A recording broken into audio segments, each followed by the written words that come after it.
Hello বন্ধুরা, নমস্কার। আজকের এই ভিডিওতে আমি তোমাদের সাথে বাজাজ হাউজিং ফাইন্যান্স লিমিটেড কোম্পানির যে আইপিও আজকে লিস্ট হয়েছে সেই আইপিও নিয়ে আজকে আলোচনা করব।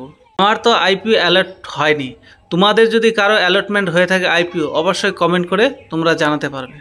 তো আজকে বাজাজ হাউজিং ফাইন্যান্সের কথা যদি বলি তাহলে দেখব কোম্পানিতে একটা ভালো লিস্টিং গেন হয়েছে, অর্থাৎ যাদের যাদের আইপিও অ্যালার্ট হয়েছে তাদের টাকা ডবলেরও বেশি হয়ে গেছে। অর্থাৎ এত বড় একটা কোম্পানির এত ছোট প্রাইজে আইপিও আসাতে সবাই এই আইপিওতে টাকা লাগিয়েছিল, তাই এই আইপিও নিয়ে সবার মধ্যে একটা ক্রেজ ছিল। এখন কথা হচ্ছে এই শেয়ারটি এখন কত দূর পর্যন্ত যাবে এবং এখানে প্রফিট বুক করা উচিত কি উচিত না, বিভিন্ন অ্যানালাইসিস্ট কি বলছে সেটা নিয়ে আজকে এই ভিডিওতে তোমাদের সাথে আলোচনা করব। তাই ভিডিওটিতে একটা লাইক দিয়ে চ্যানেলটি সাবস্ক্রাইব করে রাখতে পারো।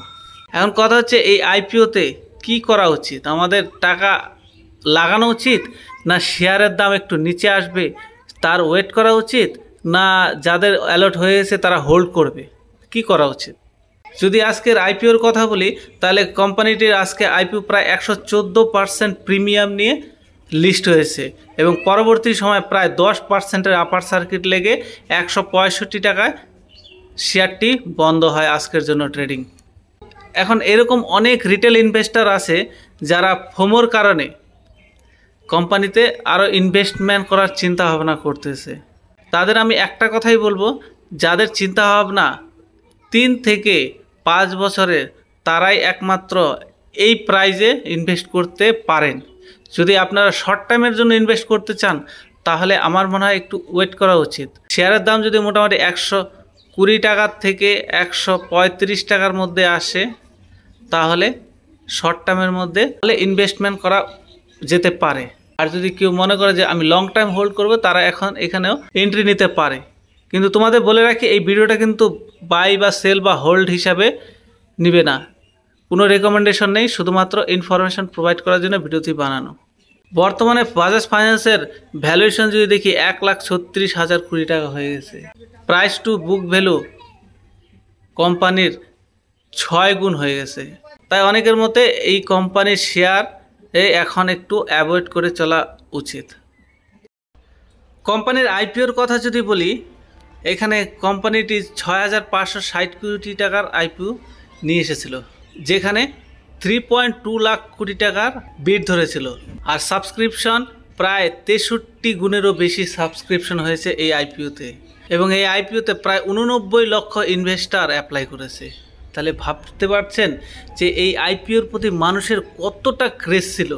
তাহলে এই 89 লক্ষ লোকের মধ্যে কি পোস্ট আইপিওতে অ্যাপ্লাই করার জন্য যাবে না, বাই করার জন্য যাবে না? আমার তো মনে হয় অনেকেই পোস্ট আইপিওতে বাই করার জন্য যাবে, কিন্তু এইখানেই তাদের একটু অ্যালার্ট হওয়া উচিত।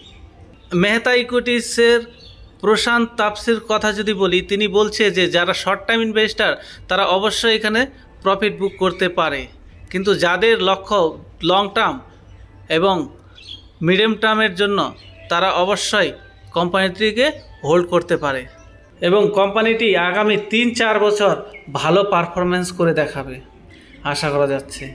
স্বাস্তিকা ইনভেস্টমেন্টের হেড শিবানীর মতে তিনিও বলছে কোম্পানিটিতে অবশ্যই প্রফিট বুক করা উচিত। বর্তমানে যারা একটু হোল্ড করবে তারা 135 টাকার রিস্ক ম্যানেজমেন্ট করে এগোতে পারে। ফিনসাব ম্যানেজিং ডিরেক্টরের দেবেন চকসির মতে যারা কোম্পানিতে 10 বছর পর্যন্ত হোল্ড করবে তারা এখান থেকে ভালো একটা ওয়েলথ ক্রিয়েট করতে পারবে, মানে প্রচুর টাকা এখান থেকে হবে। এই কোম্পানিটি আগামী সময়ে একটা মাল্টিব্যাগার রিটার্ন দেওয়ার জন্য খুব এগিয়ে যাবে, কেননা কোম্পানির ম্যানেজমেন্ট, কোম্পানির বিজনেস মডেল দারুণ এবং আগামী সময়ে এই কোম্পানিটা আরও ভালো পারফরমেন্স করে দেখাবে। যদি কোম্পানির রিটার্ন অন ক্যাপিটাল এমপ্লয়েড দেখি 9% এবং রিটার্ন অন ইকুইটি 12% রয়েছে। কোম্পানির পারফরমেন্স যদি দেখি তাহলে দেখব কোম্পানির নেট প্রফিট জুন 2024 পর্যন্ত 483 কোটি টাকার ইনকাম, তার আগের কোয়ার্টারে 381 কোটি, তার আগে 462, অর্থাৎ কোম্পানি প্রফিটেবল, লাগাতার কোম্পানি গ্রো করছে। কোম্পানির কাছে বর্তমানে 5,500 কোটি টাকা রিজার্ভ রয়েছে এবং 69,000 কোটি টাকার লোন রয়েছে, বোরিং রয়েছে। এর আগের ভিডিওতে তোমাদের আমি বলেছি যে যেহেতু এটা ফাইন্যান্স রিলেটেড অর্থাৎ এনবিএফসি রিলেটেড কোম্পানি, তাই এইসব কোম্পানিতে লোন থাকবে এটা স্বাভাবিক ব্যাপার, এখানে কোনো ফ্যাক্টর না। এটার কাজই হচ্ছে লোন প্রদান করা, তার জন্য তাকে অন্য জায়গা থেকে লোন নিতে হয়। তো ওভারঅল কথা হচ্ছে কোম্পানিটি কাজ বিজনেস মডেলও ভালো এবং একটা রেপুটেটেড বাজাজ গ্রুপের কোম্পানি। তাই তোমরা এখানে যদি লং টার্মের জন্য ইনভেস্টেড থাকো তাহলে নিশ্চিত থাকতে পারেন এই কোম্পানিতে একটা ভালো মুনাফা আপনাকে তৈরি করে দিবে। যদিও আমি আপনাকে এখানে বাই রেকমেন্ডেশন দিচ্ছি না, জাস্ট এটা আমার ব্যক্তিগত মতামত। তাই আপনারা এখানে কি করতে চান অবশ্যই কমেন্ট করে জানাতে পারেন। আর ভিডিওটির ইনফরমেশন যদি আপনার ভালো লেগে থাকে তাহলে ভিডিওতে একটা লাইক দিয়ে চ্যানেলটি সাবস্ক্রাইব করে রাখতে পারেন।